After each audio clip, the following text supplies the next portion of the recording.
Okay folks, trigger warning.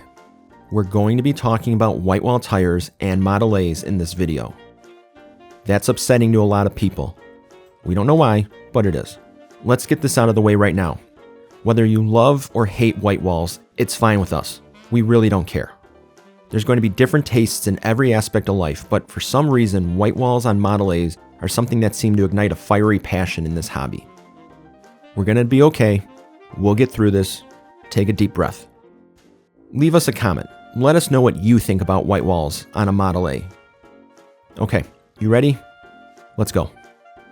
If you attend a Model A Ford gathering these days, a person would think that white wall tires were a common item on these cars when new, but that just isn't true. We have an incredibly large collection of era Model A photographs, over 12,000 images. Of those 12,000 era pictures, there are only 77 Model A's with white walls. 77 out of 12,000. We are by no means experts on the history of vulcanized rubber and automobile tires, but it is a known fact that white wall tires were around in the teens and the 20s. These tires were typically seen on more expensive vehicles as a way of dressing up the appearance. The simple fact is that Ford did not offer white wall tires on the Model A Ford. They didn't come from the factory with white walls, and they were not an authorized Ford Motor Company dealer accessory during the Model A years.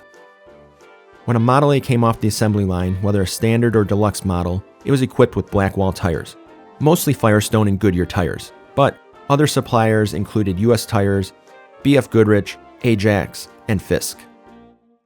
The highly sophisticated and refined town car delivery with all its chrome panache didn't come with white walls. The 20 millionth Ford, the Model A most celebrated by Ford, was paraded around the United States in 1931, and it also lacked white walls. If Ford was going to give their tacit approval of white walls, they surely would have been seen on either of these two showcase cars. Illustrated magazine ads put out by Ford did, however, depart from the no white wall rule. There were at least a couple dozen magazine advertisements that featured drawings of Model A's with white wall tires. It is interesting that these illustrations made it out into the world featuring something Ford didn't offer. So, how did a Model A owner at that time obtain a set of white walls for their car? They would have had to have gone to an independent tire shop to purchase white wall tires such as these. And sure, there were probably Ford dealers who were eager to make money that would sell white walls to their customers, but that was done without the blessing of Dearborn. There are those that will make the claim that a salesman would do whatever it took to sell a car, but he'd also probably do whatever it took to not incur the wrath of Henry Ford. So, yes, white wall tires existed during the Model A era, but no, they weren't an authorized accessory sold by Ford Motor Company. It wasn't until April 6, 1934 that Ford even started offering white wall tires as an option on their vehicles.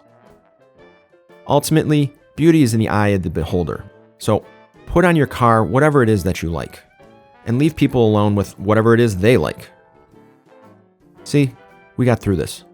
Feel free to blast us in the comments if we touched a nerve. As always, thanks for watching A Model A.